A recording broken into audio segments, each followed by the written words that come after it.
Hello, ici Ellie de Hello Ellie Studio. Je suis illustratrice et en ce moment je me suis lancé le projet de réaliser mon premier album d'illustration. On se retrouve pour la première double page, donc la première double page. Je vous montre de A à Z, ou je dirais plutôt de A à Y, mais je vous en parlerai un petit peu plus tard. C'est parti, on y va!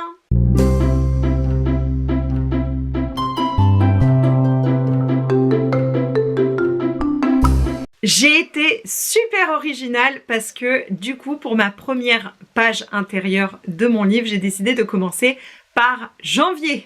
Voilà. Donc, le principe de base de cet album, c'est que c'est un cherche et trouve sur le thème de Noël avec une petite histoire. Le Père Noël et sa famille. Et c'est l'année du Père Noël. Que fait le Père Noël toute l'année? Donc, première double page, janvier, forcément. Qu'est-ce qui se passe en janvier chez la famille du Père Noël? J'ai voulu une atmosphère un petit peu cosy, que les personnages soient chez eux.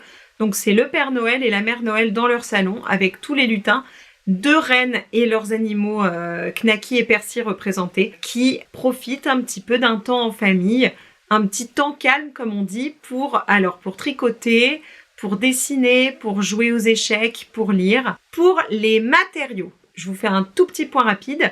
J'utilise un papier canson à grains fins et de l'aquarelle, des crayons polychromos et si le cœur m'en dit, mais là pour l'instant je ne l'ai pas fait, de l'encre blanche qui me permet de rajouter de l'opacité dans certaines de mes couleurs, ce qui peut être très pratique.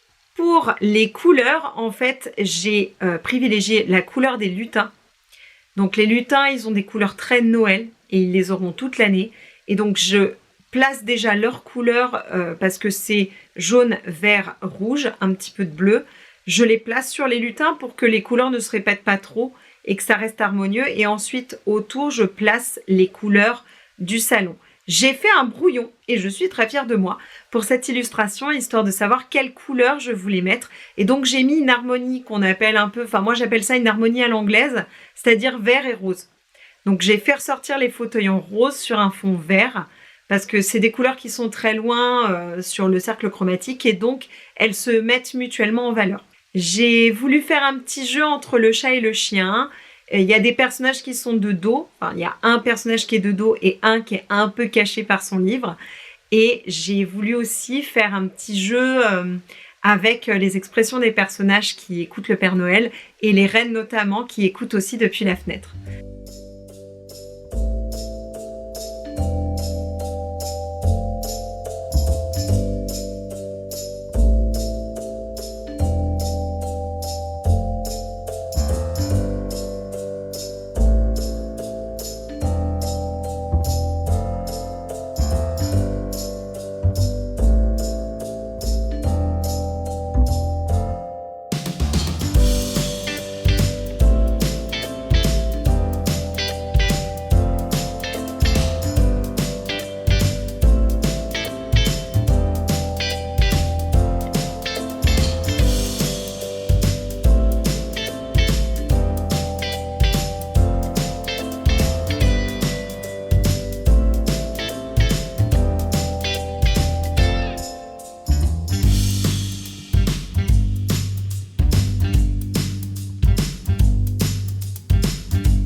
C'est une peinture qui m'a pris un certain temps, je dois dire, parce que c'est la première année que je passe en tant que micro-entrepreneuse. C'est ma première année en tant qu'illustratrice et je n'ai pas du tout anticipé le nombre de vendredis fériés dans le mois de mai.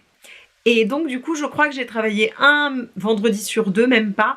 Et donc, j'ai l'impression que ça traîne. Donc, je commence à stresser un petit peu pour la présentation aux éditeurs que je voulais commencer en juin, et il se trouve qu'on est en juin, parce que on commence à être un peu léger par rapport au délai.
Qu'est-ce que je peux vous dire d'autre? Alors, par rapport à cette illustration, je vous ai dit en tout début que j'allais vous la présenter de A à Y.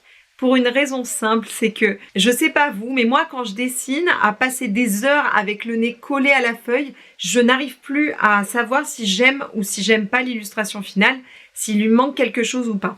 Donc, ma décision sur cette illustration, c'est de la laisser telle qu'elle, comme je vais vous la présenter finie, et de pouvoir ensuite la reprendre quand j'aurai fait les autres doubles pages. Le but étant d'avoir quelque chose d'un petit peu uniforme et donc de faire toutes les illustrations, puis de repasser dessus une dernière fois à la chaîne pour utiliser les mêmes couleurs à la chaîne et apporter aussi un peu de cohérence à l'ensemble. Voilà. C'est ma première année, j'ai peur aussi de mon évolution, dans le sens où j'espère avoir une bonne évolution cette année dans ma technique, mon expérience, etc.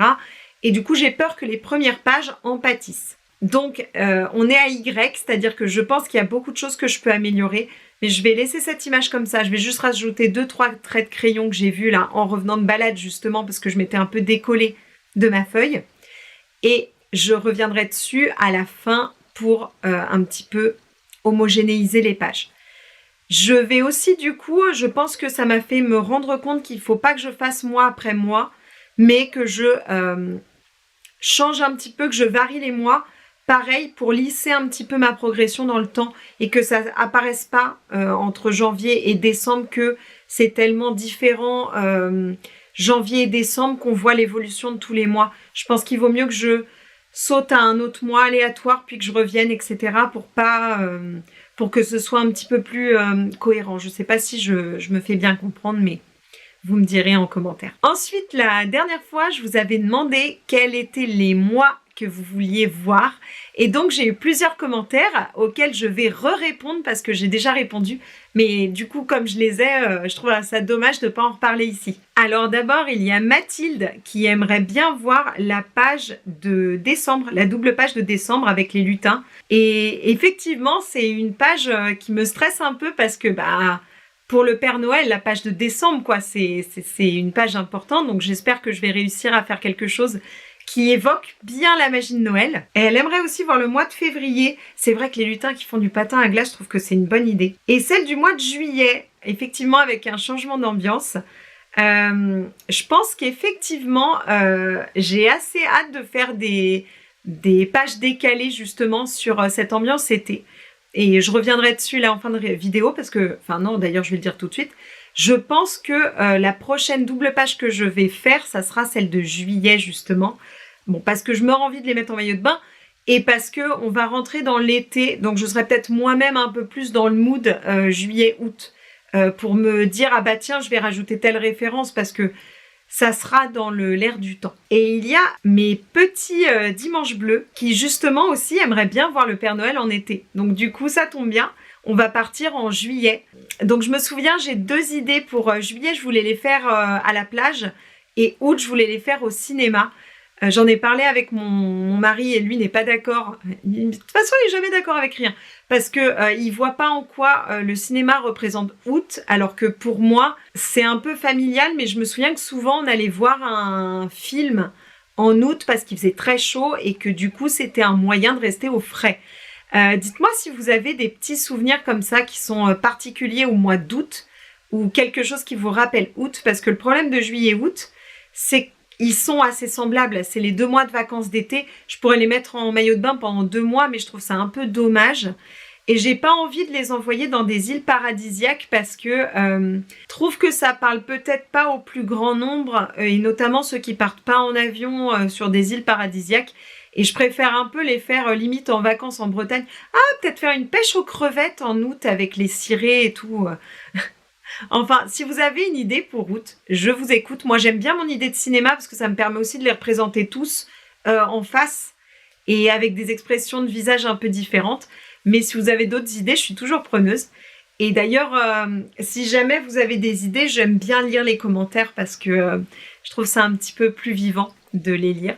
Et donc, je remercie Mathilde et mes petits dimanches bleus pour leurs commentaires fréquents sous mes vidéos. Ça me fait très plaisir de les lire à chaque fois. Donc, je vous fais des bisous. Je crois que j'ai un peu tout dit pour cette première double page. Donc, on se retrouve en juillet. Pas du tout la semaine prochaine, parce que là, vu le temps que j'ai mis pour faire celle-là, j'espère mettre moins de temps. Mais je ne m'avance plus, ne se prononce pas. Et en attendant, donc, je rajoute mes quelques petits coups de crayon que je voulais rajouter. Et donc, il y a la double page de juillet, mais aussi, je vais commencer mon portfolio, ma présentation de cet album pour pouvoir l'envoyer aux maisons d'édition. J'avais dit que je voulais ma première double page et qu'ensuite, je l'enverrai. J'ai ma première double page, il faut que je la scanne et que je la prépare sur l'ordinateur. Et ensuite, je l'enverrai. Voilà. Est-ce que ça vous intéresse de voir la préparation sur l'ordinateur? Parce que je suis aussi un petit peu partagée. Parce que ce qui me plaît dans le fait là de vous faire cette vidéo, alors que la double page, je viens de vous le dire, n'est pas totalement finie, c'est que du coup, quand j'aurai fini, on pourra tout découvrir ensemble, fini, avec tout finalisé. Et du coup, ça vous laisse un tout petit peu de suspense pour la fin du projet. Alors que si je vous montre tout, vous avez tout. Donc, est-ce que c'est pas un peu moins intéressant de découvrir à la fin? C'est une question que je me pose. Je n'ai pas de réponse à cette question. Donc, en attendant, je prépare mon petit dossier pour l'envoyer aux maisons d'édition pour être publié et la page de juillet que je vais pouvoir commencer. Voilà. Je vous remercie de m'avoir écouté. J'espère que cette vidéo vous aura plu. Donc, si vous avez une idée d'activité pour août, n'hésitez pas. Si vous n'en avez pas, c'est pas grave. C'est pas grave. C'est pas grave. N'hésitez pas à me laisser un commentaire. Je serai ravie de vous lire et de vous répondre. Abonnez-vous pour suivre la suite de mes aventures. Et on se retrouve la semaine prochaine avec un sujet différent. Je vais vous montrer mes premières aquarelles que j'ai commencé il y a 3 ans. Je vous dis du coup à la semaine prochaine. Bonne semaine, bon week-end, bonne journée, bonne soirée. À plus tard!